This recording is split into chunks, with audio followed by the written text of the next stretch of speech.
Hello guys, मेरा नाम doctor Kiran Chotaliya. I am a hair transplant surgeon at HairFree and HairGrow clinic Pune branch. So lot of people come to my clinic. बहुत सारे लोग मेरे आज clinic पे आ रहे हैं और पूछ रहे हैं सर मैं पीआरपी करूं या जीएफसी करूं, और काफी कंफ्यूजन है इसके बारे में। तो दोस्तों आज हम बेसिक इन्फॉर्मेशन आपको देने वाले हैं कि आपके लिए पीआरपी सही रहेगा या जीएफसी। दूसरा, पीआरपी और जीएफसी में बेसिक डिफरेंसेस क्या है from cost point of view और method point of view, from result point of view. तो दोस्तों चलो शुरू करते हैं। तो दोस्तों काफी सारे लोग आज एक नया ट्रेंडी ट्रीटमेंट है उसको फॉलो करते हैं, और डेफिनेटली कई लोगों को मन कर रहा है कि मैं मेरे हेयर की जो थिनिंग हो गई है उसको डेंसिटी इंप्रूव करने के लिए एक इंजेक्शन का ट्रीटमेंट लूं। उनमें मुख्यतः दो टाइप के ट्रीटमेंट है जो सबसे ज्यादा फेमस है आजकल। One is PRP, platelet rich plasma, and second is GFC, growth factor concentrate. दोस्तों वैसे तो ये दोनों टेक्निक में सिर में एक इंजेक्शन ही देने वाले हैं जिससे आपकी हेयर ग्रोथ बढ़ने वाली है, पर टेक्नोलॉजी वाइज ये क्या डिफरेंस है उसको थोड़ा डिटेल में जानते हैं। दोस्तों PRP and GFC mainly male and female hair pattern loss, जो एक पैटर्न में मेल और फीमेल में टक्कर होता है उसको रोकने के लिए,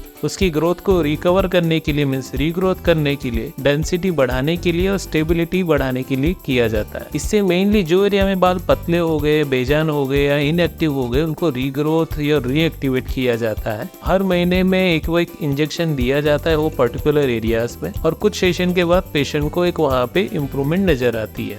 तो दोस्तों ये दोनों टेक्नोलॉजी है पीआरपी और जीएफसी। तो सबसे पहले इसमें मेथड क्या है वो जानते हैं। तो जो दोस्तों अपना ब्लड होता है वो ब्लड में तीन टाइप के सेल्स होते हैं, रेड सेल, व्हाइट सेल और प्लेटलेट नाम के सेल्स, और एक लिक्विड होता है जिसको बोला जाता है प्लाज्मा। अब जो ये प्लेटलेट नाम के सेल्स होते हैं उसके अंदर में कुछ बैग्स होती है जिसके अंदर ग्रो फैक्टर नाम की एक लिक्विड होता है। तो पीआरपी में क्या किया जाता है कि आपका ब्लड कलेक्ट करने के बाद उसको जब मशीन में स्पिन किया जाता है तो उसमें हमें सिर्फ प्लाज्मा और प्लेटलेट मिलते हैं। कभी कभी इसमें थोड़ा बहुत व्हाइट सेल और रेड सेल्स भी आ जाते हैं। जबकि ग्रोथ फैक्टर कंसंट्रेट जब भी बनाया जाता है तो ब्लड कलेक्ट करके जब इसको ट्यूब में सेंट्रीफ्यूज मशीन में स्पिन किया जाता है तो उसमें लास्ट में एक प्लाज्मा मिलता है और उसमें प्लेटलेट बर्स्ट आउट हो जाते हैं जिसकी वजह से सिर्फ ग्रो फैक्टर मिलता है। तो plasma plus grow factor means GFC, plasma plus platelets means PRP. तो दोस्तों जब पीआरपी आप इंजेक्ट किया जाता है तो पहले वो प्लेटलेट्स को एक्टिवेट मीन्स बर्स्ट आउट होना पड़ता है और फिर वो उसका एक्शन दिखाते हैं। तो दोनों में डिफरेंस यही है कि जब ग्रोथ फैक्टर इंजेक्ट किया जाए तो डायरेक्ट एक्शन स्टार्ट होता है। इसमें दो स्टेप में होगा, पहले अंदर जाएगा फिर प्लेटलेट एक्टिवेट होगा फिर एक्शन आएगा। तो यही दोनों में मेजर डिफरेंस है। अब ग्रो फैक्टर का पॉपुलैरिटी क्यों बढ़ी है? क्योंकि इसमें थोड़ा रिजल्ट ज्यादा कंसिस्टेंट मिल सकता है, जबकि पीआरपी में रिजल्ट वेरिएबल रहेगा क्योंकि इंजेक्ट करने के बाद सारे 100% प्लेटलेट का एक्टिवेट होना कंफर्म नहीं होता। हम चेक भी नहीं कर सकते कि 100% एक्टिवेट हो रहे कि नहीं। दूसरा, कुछ ब्लड सर्कुलेशन में वॉश आउट हो सकते हैं, कुछ इनएक्टिवेट रह जाएंगे, तो उसकी वजह से रिजल्ट इनकंसिस्टेंट मिलेगा, एक प्रॉपर वे में नहीं मिलेगा। जबकि जीएफसी में सारे के सारे ग्रो फैक्टर है वो एक साथ रिलीज होंगे, एक साथ एक्टिवेट होंगे। तो जीएफसी में रिजल्ट थोड़ा जल्दी आएगा, रिजल्ट का ऑनसेट ऑफ एक्शन जल्दी रहेगा, पीआरपी में लेट रहेगा। पीआरपी में 100% रिजल्ट नहीं आएगा, जीएफसी में 100% रिजल्ट आने की उम्मीदें ज्यादा है।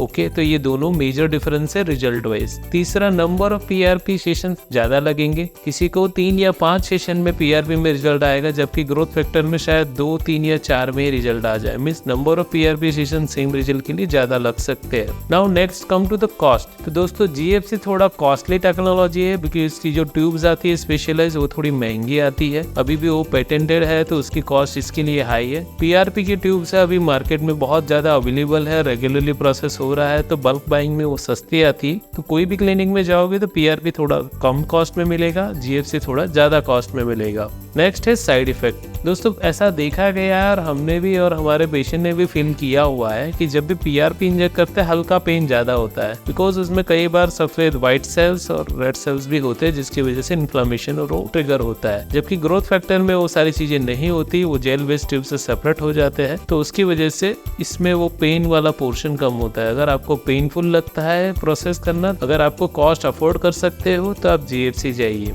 अगर आपको जल्दी रिजल्ट चाहिए तो आप जीएफसी जाइए। अदरवाइज पीआरपी भी इक्विवेलेंट रिजल्ट आपको कम कॉस्ट में दे सकता है। तो ये मेजर डिफरेंस थे जो आपको जानने चाहिए थे पीआरपी और जीएफसी के बारे में। धन्यवाद दोस्तों, आपको होप ये वीडियो बहुत अच्छा लगा हो, और आपको इसमें कोई डाउट हो तो हमें जरूर मैसेज कीजिए, will reply them. Have a good day.